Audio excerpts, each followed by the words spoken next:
members Where at tennis if we clubs. still worked at a tennis club and this podcast got out, we would probably get a talking to from HR.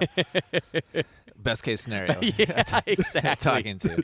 I got to find a lawyer now. The stories that me, Matt, and Ian will be talking about in this episode might be a little bit edgy, but it's not for edginess sake.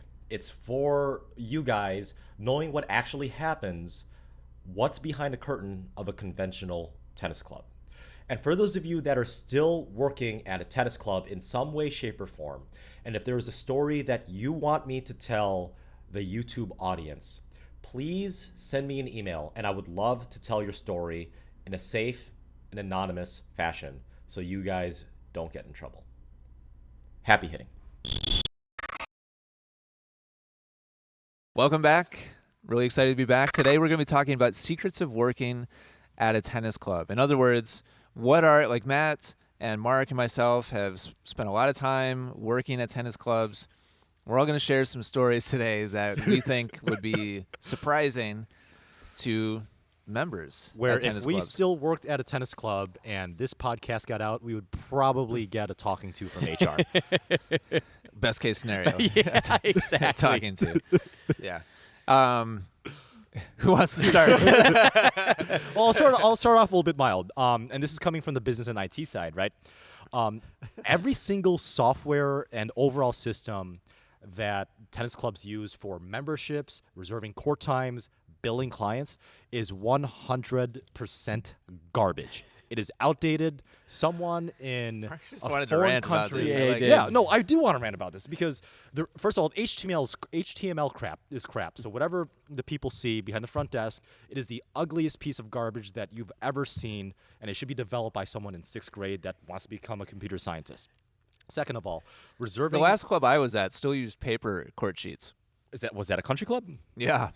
So But that was like 10 years ago. Hopefully they're not still Yeah. doing but they Hopefully. still could be. I don't- Yeah, yeah, I you don't don't know. know. Hopefully. Like, what if someone writes the wrong thing down, or what if someone loses the piece of paper? Like, what the heck? Happens to No, the it's, best of us. it's embarrassing. Tennis in general, tennis clubs, technologically, are just way behind the curve. So I would suggest anybody that's listening to this, always look at your statements from the tennis club, because they might slip something that you don't know about. That's a whole other topic. Yeah, I that's like like, it.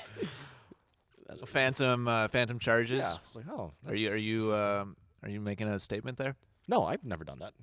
I've Oh, I nothing to didn't mean profit you off it. personally. I just meant this isn't like things that Yeah. Mark has done at a club that are Well, shocking. If that were to happen, we might have to burn this tape. But it's This I've edited seen right. it happen before, not on purpose, but it happens more Yeah. often than not, because if it's a piece of paper, what kind of system is that? That's something literally from the 18th century. Like, again, someone could just absolutely mess the name up or spell the name wrong. Johnson with a T or Johnson without a T. It could be billed for the wrong name, and that's what, a $60 private lesson? Who knows? So always check your statements. All right, I'm gonna start off in a totally different direction, and I'll kick it over to you, Matt. Okay. Something that I think a lot of tennis members don't understand is the nature of being a tennis coach is financially really tricky, from the standpoint of when your coach is not physically on a tennis court teaching a tennis lesson, he or she is not being paid. Maybe they get a small salary for showing up and clocking in, but in my experience, it's usually minimum wage or close to minimum wage. So when they're sick, when their kid is sick, when they go on vacation, not being paid. And so it's so much more of a grind than I think most members understand. I think most members feel like they, because of the coach, if the coach is doing a good job, feel like they have this relationship and camaraderie, and that's all great. It's fantastic. But when the coach leaves and goes in his car, there's no more income to be had. And there's something, I don't know, there's something about just being tied or chained to the court where if you have an injury, God forbid, or anything like that, it's geez, basically we work on commission. Yep. As tennis coaches. It's a sales job, 100%. Yep. And so when you're not closing, you're not bringing home the bacon, and that puts a lot of pressure on people. And it's a treadmill that has to just keep getting run on. until you get up a little bit higher in the hierarchy. That's a club, which is a whole nother conversation. So that's something I think a lot of members don't really fully understand, and they don't appreciate their coaches the way they should as a result.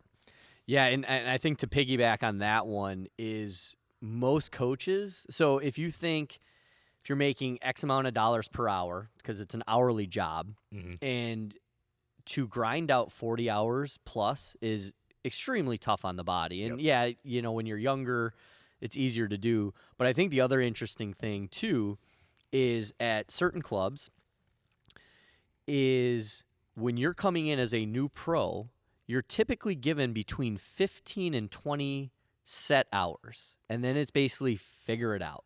Find those other hours, private lessons, private groups, maybe stringing rackets. And here's the other kicker with a lot of these clubs. You have to maintain basically like between a 32 and a 35-hour work week to get benefits. Yeah. If you get benefits. So, and again, it's all an average, but that is tough. And we always, and the joke I always talk to my friends about, I love hearing this from either a head pro, a director, or the membership itself. Oh, this is an untapped gold mine. There's lessons everywhere. Like that's just the story of every most club cliche ever. No, we haven't had any private lesson takers in 10 years because nobody's worked hard. Bullshit. Yeah. But I think that's the tough one, is going into that mindset is really tough. You almost kind of have to develop your own business within the club. You are a business owner if you think about it. No. And I just don't get the tax benefits. Right. And I think that's really tricky is, building up that clientele. And then think about it.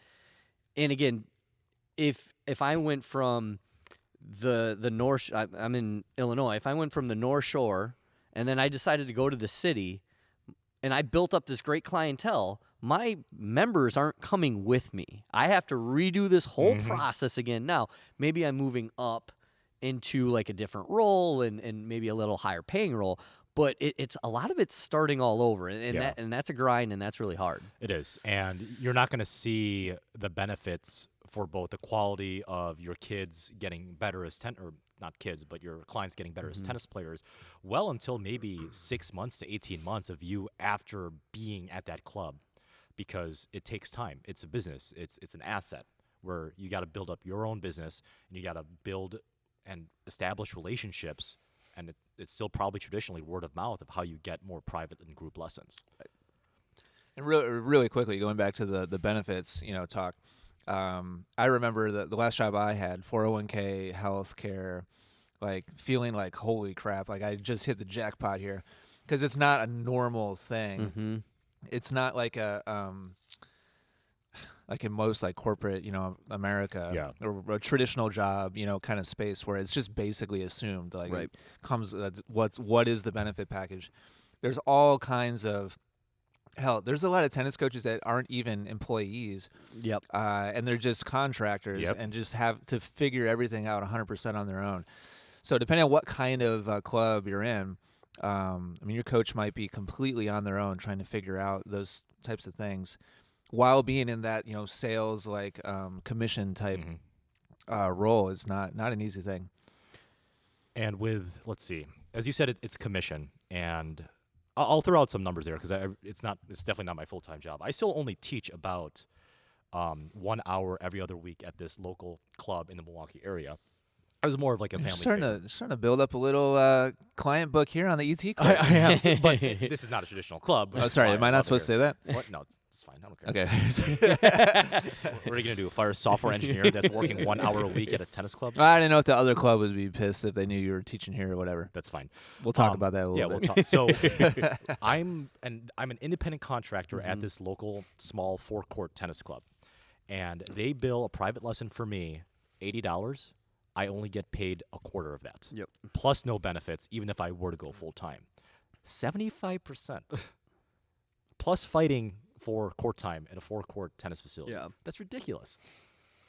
That's pretty low. It is very low. You gotta 50% is pretty standard, isn't it? Yeah, I was like, do you want me to negotiate that for you? I used to do because that. I'm not, because after my only student there, is done with tennis. Got about 4 years left. Why would I go back? Why don't you just bring him over here then? Well, yeah. Yeah, it's why don't you location bring thing. him over here? Oh, Location. location. I gotcha. Location.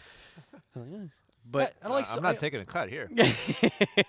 Well, I like to go there because some of my friends still work there. Yeah. And unfortunately, they're still there full time. And I say unfortunately because yes, there are some things I'm unhappy about, but I still go there just to check up on everybody. yeah, I think the other one that, and I think people realize it, but maybe when I say it, the ears will perk up a little bit.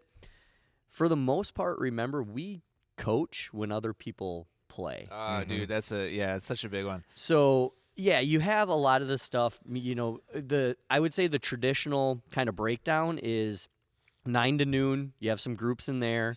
Then you try to fill noon to 3 with Which is a ghost town. with any lesson you can, and then maybe your 3 to 7 is juniors or other stuff. But holidays you work, weekends you work, and Evenings you work. yeah, evenings you work, and you understand this because you're taking those lessons. But and I think the other thing too is this is probably what a lot of people don't know.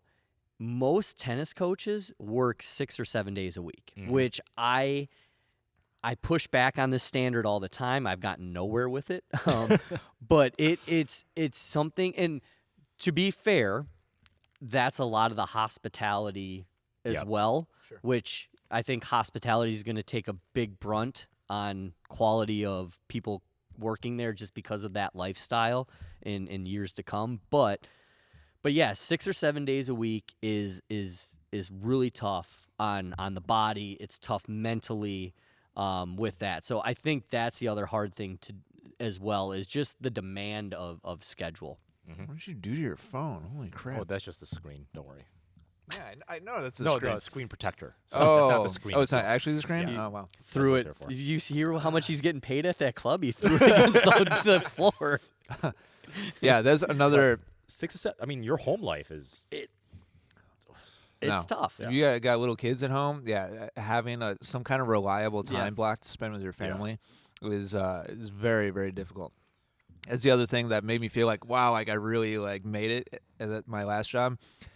Benefits plus I had a 5-day-a-week schedule. That's Oh, awesome. Monday through Friday. No, it was You had to probably work a weekend day. yeah. What was it? It was Tuesday through Saturday. Okay, so it's still relatively. Right. But I was like, it was like jackpot. Like the idea of having 2 days off, in clean, completely off. That's completely unheard of in the tennis space. So yeah, stack all these things that we've talked about. Like you're just buy your coach a beer. Well, you probably can't buy him a beer. buy your coach a Starbucks gift card or something. Like they're really going out of their way in a lot of different ways to try to make this career happen. And it's so much harder than it looks like from the outside. From the outside, it's kind of your job to make it look like you're enjoying yourself and having Correct. fun, and Yeah. you always have to have energy and a smile on your face. And that in and of itself, is taxing on top of all these requirements that come with most of these jobs. Well, and it was funny. So when I transitioned out of the business a couple years ago, I was joking. So since I transitioned out of the business when I was 37, so from basically 18 years old to 37, I had never taken 4th of July off. Really? Because we were working Because that's when everybody else has off. Yeah, so that's like when you. So it was pretty funny. Our neighbors always have this party, and I said to my wife, I'm like, I have this Friday off. I'm like, what am I supposed to do with myself? Like, I'm usually at a club, and my wife had to go into work because she's still at a, and which was fine, not a big deal, but it was just different. And then same thing, I got 3-day weekends because we had Memorial, and it was weird to me because I never had those things before. Yep. But I think that those are the you're always the building your clientele. You're only getting paid when you're on the court, and the schedule are, to me, the 3 really challenging things about this So industry. it's not even the hours; it's literally the schedule that you're making a home point on. Yeah. I mean, it's tough. I mean, and here's the thing too. I guess this kind of ties in as well. So a great example: you're a software engineer. Yep. And do you have standard hours like 9 to 5? 9 to 5, except Okay. for maybe once a quarter we have to deploy something to production. We have to make sure it's good to go. Okay. But But yes, typically. here's the thing: like as a coach, you have to be there Mm-hmm. to be in front of the membership to make money. Even if you're not on the court. If you're not on the court. Now, if let's say 25th hour comes in, right, and that production is not what you're releasing needs Correct. work, you probably can do it from home. Now, Yes. it's not something you want to work on, and this is no knock on everybody else. Like, if you want to be successful in your job, you're going to have to typically put in hours outside of your 9 to 5, Yep. whatever you want to say. That's just life. Mm-hmm. But is a difference with you could put your kids to bed and then grind out a couple hours. You can go home and mentally check out for a little bit and then put a couple hours. You can't do that in tennis. Yeah. I took a lot of naps in my car. Like in the middle of the day when like a lesson would cancel or something, I would walk out to the parking lot, go to my car, put the seat all the way down, and just close my eyes. So I for did an that hour. too. In the summer, you need to be under a tree because otherwise you're just roasting like a It's a little- cookie. yeah, in the that's a oven. little hot. Yeah. Yeah. But yeah, my last job was I was at the club 12 hours. Like it was kind of the minimum. Minimum. To beat the traffic. I a lot of times had a 6 a.m. Private to start the day. And that's always fun. Dedication, huh? And again, to kind of beat the DC, like I would book that on purpose Yeah. because you don't want to show up at 8 o'clock or 9 o'clock, or else it's just going to take you an hour and a half instead of 45 You have to leave minutes. at the same time anyway. Right, exactly. Is DC that bad for Oh, traffic? it's horrible. Either number 2 or number 3 worst traffic in Yeah. America. I think Atlanta's 1. I think DC's 2. Could be wrong. and then New York and LA. Yeah.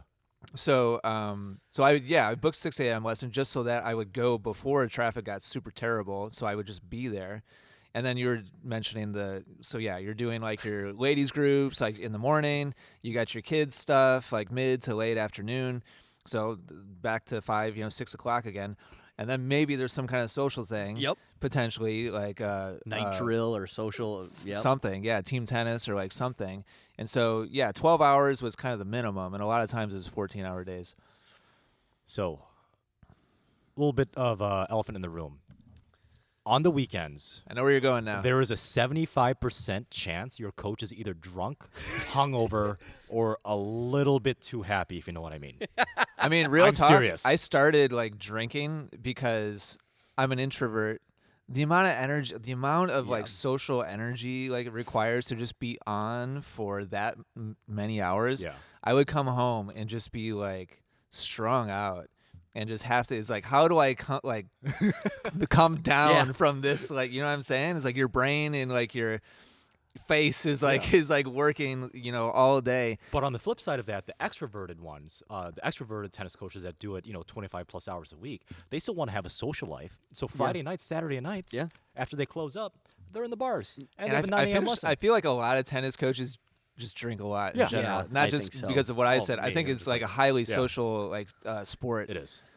Period. I definitely 100% agree with that. So if you're listening to this, if you have a Saturday lesson at 8 a.m., ask what your coach did the night before. Just look at their eyes. Yeah, just look at them. Just like they're strung out beyond belief. That's why summer's the best. You put sunglasses on. Nobody knows. Got your bucket hat, your sunglasses, Let's work on some serves. kind of lean against the back fence for a while.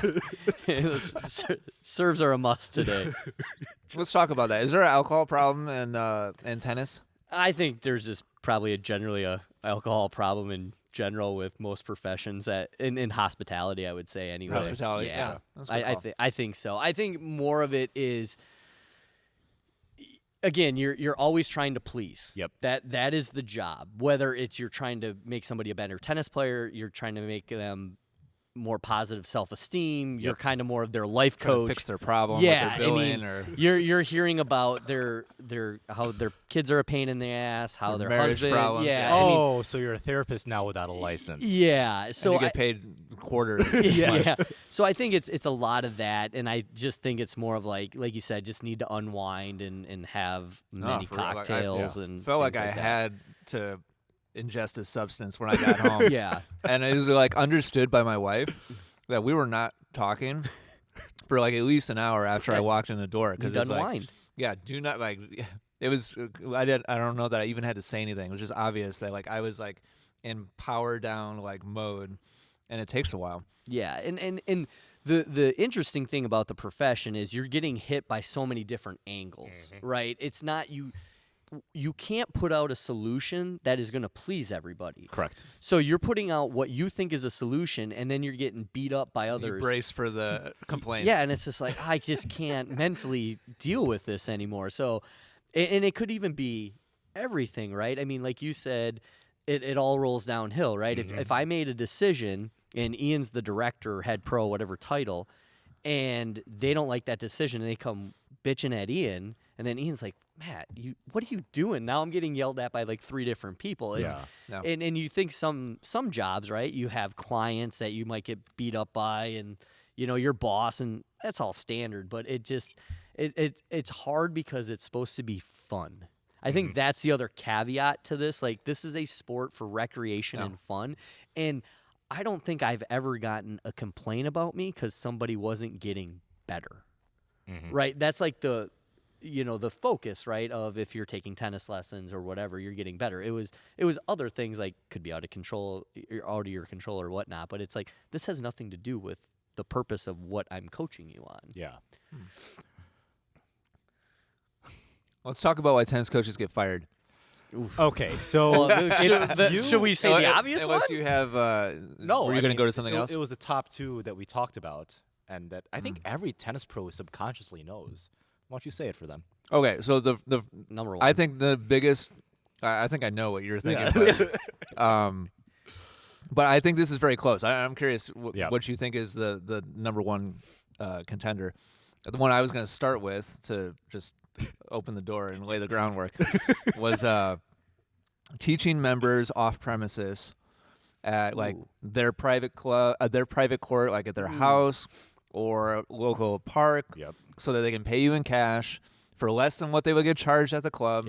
You get more money as the coach because you're not making freaking 25%, man. Yeah, 25% commission on whatever the lesson is. So it's like a win-win until the club finds out, and it's pretty much automatic. Like, you get fired. Done. Yeah, and even if you don't have a contract, and I would say only 50% of the indoor clubs I know have contracts for that in writing, they can still fire you because in most states, except for maybe Montana, you're an at-will employee. Yeah, they could let you go for anything.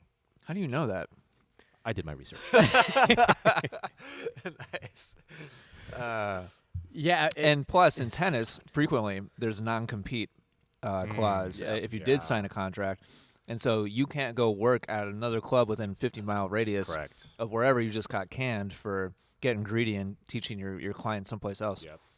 Yeah, and so you think that's more or less common than what you were thinking? I think it was less common than what I was thinking. I was first thing I was going to say is sleeping with a member. Right. Yeah. There you go. There you go. Let's call it out, right? Yeah. Family Feud, number 1. And it's pretty interesting because I've had a couple instances. Not me. Suzanne. No, I've never been fired. So you've never been caught. But I've just recently I've known a couple in our area that have gotten the boot. Like friends of yours? Oh yeah. For that reason? Yeah. Oh man. Wow. But we're talking about members or coworkers? Members? They were not. Yeah, they were sleeping with a member. So they were at. Why does it happen so much? I see, and this is the thing. Like, I feel like hear there's it so happen. many stories. Yeah. Like, I've never been hit on, and I didn't have a beard then too, so I was a pretty good-looking cat. I think. And maybe it's the height. I don't get it, but. I haven't either. If it makes you feel any better. I've never had the option. No, it's like. There's a lot of these coaches though that are putting out the vibe. Oh yeah. I think that's probably most of like the blame is like the coach. Like, I can tell you some good stories offline about this too. Why does it have to be offline? We have to name any names. But divert this a little bit. But I'll never forget. Suzanne and I were hitting at a park. This is before our kids are born, so it's 6-7 years ago, and. This guy just kept looking. He was teaching a lesson. He kept looking over at Suzanne and I was like, "What's up, man?" And finally, he was basically like, I didn't know if he recognized myself or Suzanne. Like, we crossed paths somehow, and he kind of recognized. Okay. And he worked at a club where we knew the director. Yep. And so we're like, oh, we know mutual people, all that good stuff. So he teaches his lesson. Suzanne and I are playing. He gets done. He comes over. He's like, "Hey, man, can you make sure you not bring this up?" And I'm like, all good, bud. I'm like, I know that world. Like, we're good. I'm not going to rat you out. But, I mean, he was genuinely concerned that I'd say, hey, I ran into so-and-so teaching a lesson at the park. Yep. Oh, really? Who is he teaching? Exactly. In all honesty, that is a very big concern in almost all tennis pros I've ever met, especially with the pandemic, where some of our all of our indoor clubs got shut down. Well, how are they going to make Right. money? So, if you're a tennis pro, I can't even think of the most hostile, most toxic tennis pro ratting any other tennis pro out for doing that. Yeah. I can't think of a single person. I mean, I'm sure it happens. Yeah. But that's a pretty underhanded. Yeah. Yeah. Yeah, You mean you're- like on the same staff or like at a different club? Any club. I mean, it wouldn't shock me, but I understand where you're coming from. Because it happens. Like, I mean, we're technically not supposed to, but it happens. I'm not saying everybody does it, but So you really think sleeping with members is that much more prevalent than the coaching off-site? Yes. Wow. Yes. I like the confidence Yeah. there. I would say it's more juicy, no pun intended. Yeah. But I think teaching off-site has more incentive because it's a monetary incentive. It depends on what you're incentivized Yeah. by. Well, I mean, you can't pay the mortgage with. Well, and I guess from my example, I've heard some stories actually where it becomes kind of like a sugar mama kind of scenario. Have you heard of stuff like that? yeah. Where it's like, Yeah. I've definitely heard several stories like that. But where I- it becomes more than just like a. But I guess in my relationship. experience, I've never known anybody to get fired for teaching off-site. Really? No. I've had people I for get sure heard of it. in I mean, serious trouble. yeah. Serious trouble, but never actually fired. Okay. But at the same time, like Sleeping around is definitely So, auto. yeah, that's auto, just, like, can't, done. Yeah. Yeah. but at the same time, like I feel like sometimes like tennis pros can do whatever the hell they want and they're never gonna get fired too. Like they Certain- never show up for certain lessons. clubs, Yeah, like certain clubs. what does this person need to do to nothing? 100%. Yeah. And like if you've been at a club for a long period Yeah. of time and you just have like deep connections with everybody who's important, then you can basically get away with anything. do whatever you want. There's certain, And that's, in my opinion, that's not right, but it happens. and it happens in all kind Yeah, of that's all professions. I'm sure. professions, yeah. Hospitality, especially. Yeah.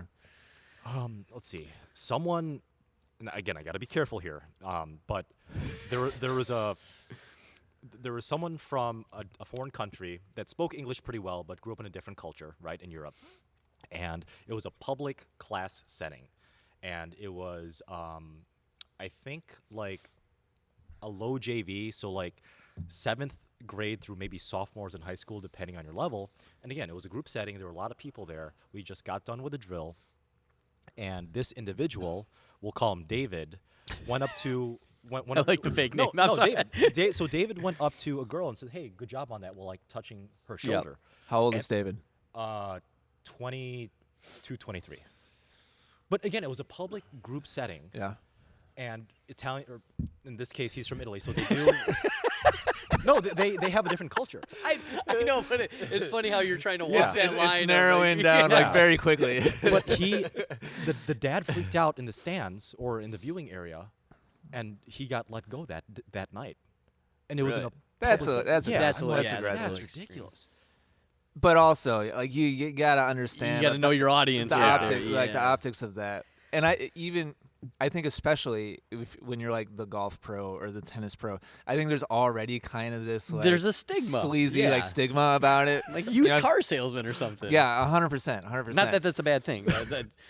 So you have to be even more like careful about your social, like what's good and what's bad. Yeah. The social cues are even more important when you're in that kind of position. Yeah, and so have you guys ever watched? It's on Amazon. Red Oaks.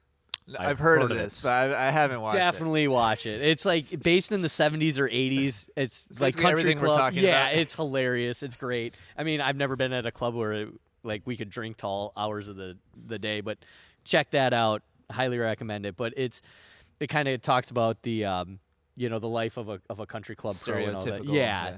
How accurate is it? Well, I mean, there's some scenes in there like, yep, heard of that. All right, so what's number 3? If sleeping around and teaching off site are number 1, number 2, what's the third most common reason why? Honestly, I would say tennis coach I gets don't fired? have. Actually, I don't even have anecdotal evidence for this, but I could definitely see it doing some sort of drug on site or to where it affects when you go to work. whether it's alcohol. Yeah, I think so. Yeah, so that's it's definitely in the top 10. Yeah. for Yeah. sure. So your performance slipping because of a certain substance. And I think more generally, I think what Matt said before, like just stop, like you just stop trying, like Yeah. just Yeah. showing up late. Like I think that's probably like number 3. Yeah. But it might be closely tied. It might be closely tied. They're not with- mutually exclusive. Yeah. Yeah, but it's really interesting because I would love to know what almost like the actually is. feedback what is 3, because I think part of it though too, there's a shortage of pros. So it's okay if I get rid of Ian, I got to replace him. I got to replace these 15 This hours. is a Yeah. good next Like topic, where yeah. where am I going to get this person from? Especially if I'm paying what Mark's getting paid. Yeah. Like, And because of that, you can be a relatively sleazy, slack ass teaching pro and stay employed. oh yeah. Like surprisingly easily. I would say And- this is a big kind of secret in the tennis world. Not so much, secret. Like you can be terrible at your job and keep your job, or just keep hopping around from area Yep. to area. And once your reputation is bad enough in one area, Yep. just go to another state.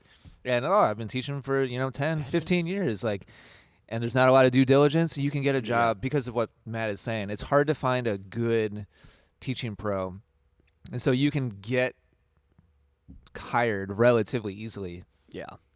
And if your club doesn't fire easily, you can just hang out and keep collecting a check for a while. Well, the beautiful thing is, assuming there's enough resources, and by resources I mean court time, right? Open. And by the way, I always feel bad like saying disparaging things about like my own industry or people who are tennis coaches, but But I think but is that it fair? is, but is that a fair I statement? think the thing that I always like to make a point on this is it does not matter what profession you are in. Yeah. There are great employees, there are good, and there are bad. Yeah. And Would you say in tennis it's easier if you're a bad employee to stay employed though?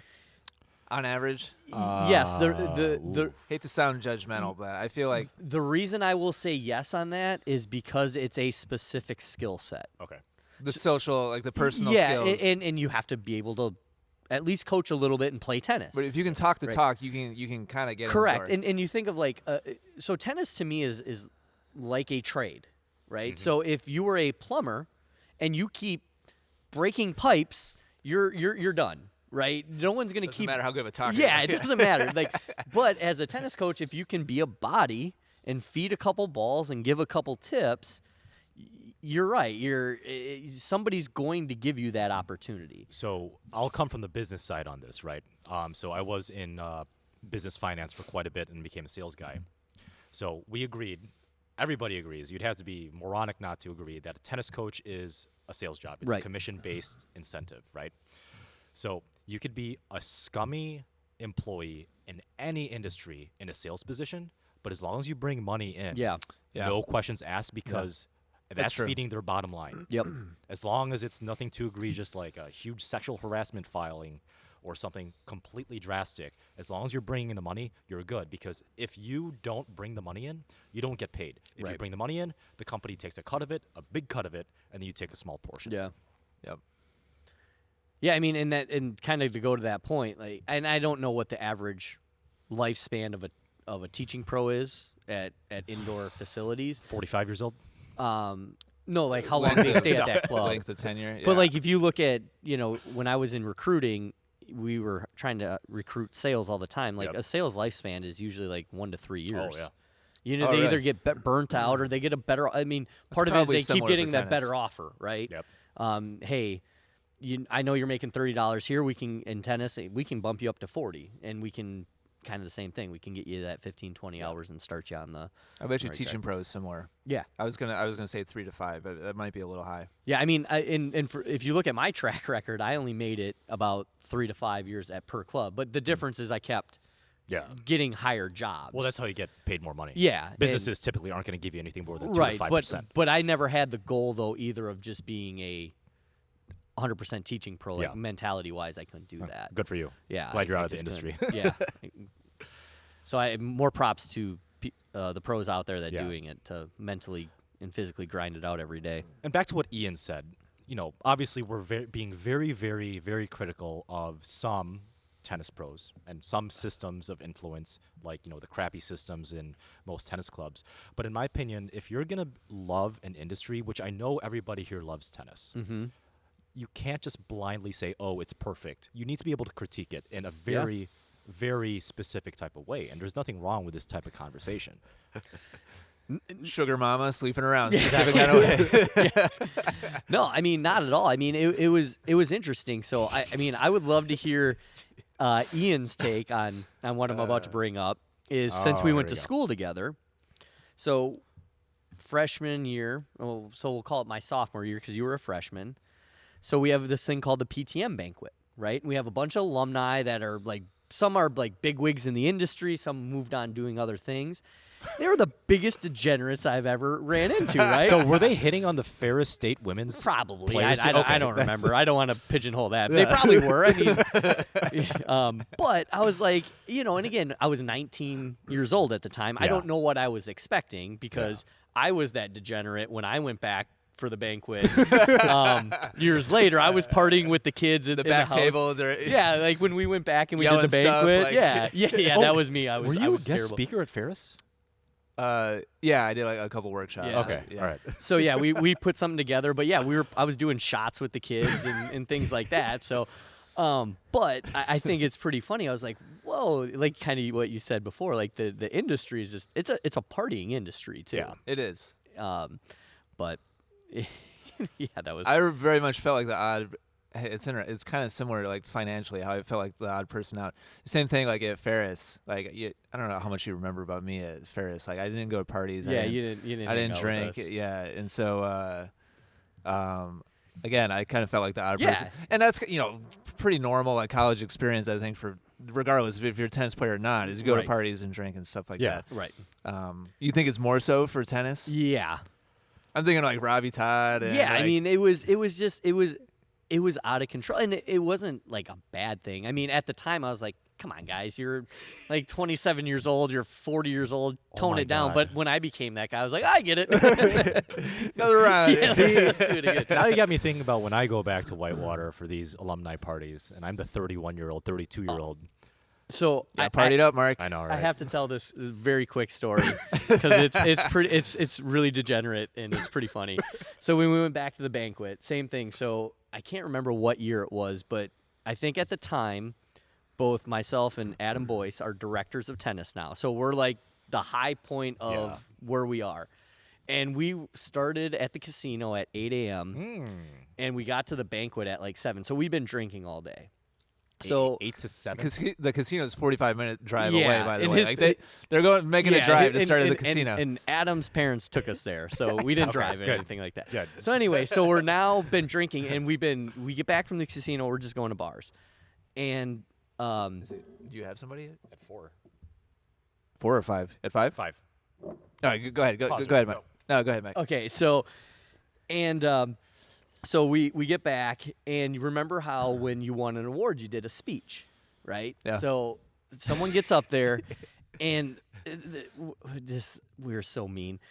So they weren't the greatest of speakers, and every A student. You're talking about student, yes. current student. current student, every other word was every single word. So Adam and I were betting how many over under.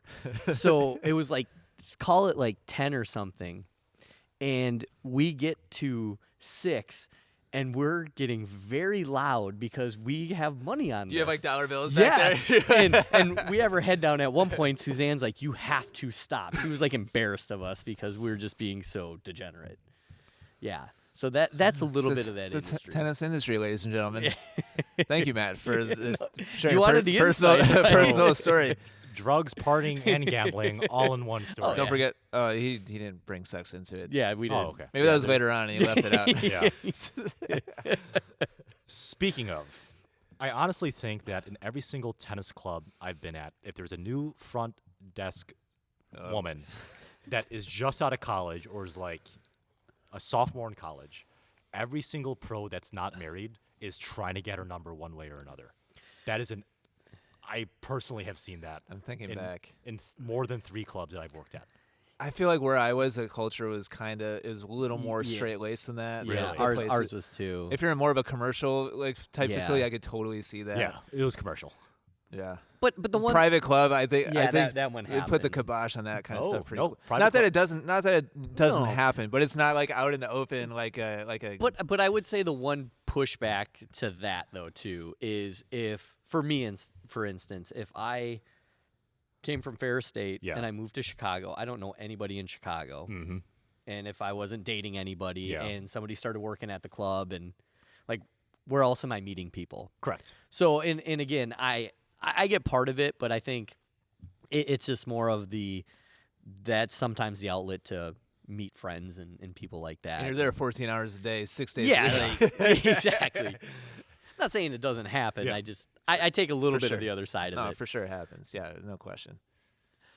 Well, anything we have not put on the table yet? Anything else come to mind that's Just a severe amount of drugs I've seen in the back room. wow. Like I've never been a part of that at any club I've ever You're been gonna have at. to tell me about this off camera. Well, it's okay. I used to play a lot of poker back room, like on a rainy. Yeah. We would do that with members sometimes. There'd be some Nice. it was just dollar bills floating yeah, a around couple everywhere. different clubs I worked at. Yeah. There was a big like poker like betting culture. Any kind of rain days, like everything gets canceled. Everybody immediately goes to the back room and gets the chips out. Now, have you guys ever been in that position where you're teaching a high schooler and then 5 or 6 years down the road, you see that high schooler that you used to teach at a bar because he or she is now of age? That is a weird concept Yeah, to me. I ran when into I that. was 27. I'm like, oh my goodness. Well, I'm running into it more of just at the different clubs I've worked at throughout my time is kids are like one of the families at one of the clubs, great family. The son just turned 21 and I'm like, 21? What just happened? Yeah. And Right, that's more trippy. And when I And you was had him as like a 9-year-old. exactly. And yeah. some rewinding back at my first I guess second club out of school, like some of the people are getting married. And it's like, wait, Yeah. married? You can't, like you were 8 when I taught you, but I mean Yeah, that's pretty weird. for sure. But other things that I can't really think of anything. I think I'm out personally. Yeah. I mean, Yeah. coaches are human beings too, so they have their vices. Yep.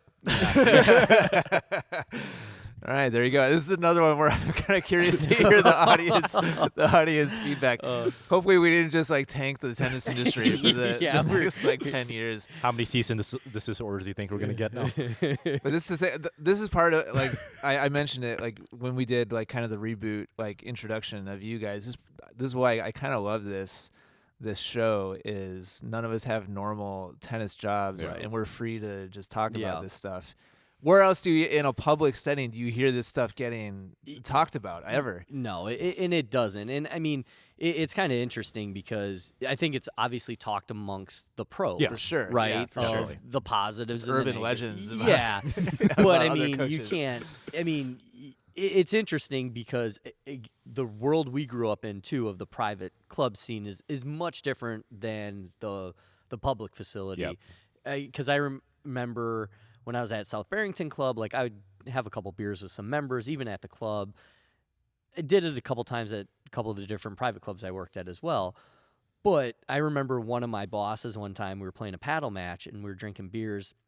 And he's like, Matt, you got to watch what you say. And I didn't say anything and he was just more of the, as I'm drinking more, don't let your tongue slip about, Ian, oh, he's such a pain in the ass or things like that. And I'm like, I'm smart enough not to do that. But at the same time, you think like, It's good to remind yourself. yeah, that one small thing you can say, like you always have to be on. Could always Yep. be the first domino. 100%. You always have to be on of what you're confiding in somebody. And that's where I think the hardest thing is in the club setting, it's pretty lonely. Like you have your pros you can kind of vent about, but you don't have that like extra layer of support where you can't go to another member and be like, oh, somebody's what you being actually yeah, think, yeah. somebody's being unreasonable. Oh, really? Then they go tell. It's just not that way. That's what we're here for, Yeah. so we could have our own little therapy session as Yep. former Yeah, the tennis coaches pros. who watch this are going to be ecstatic. Yeah.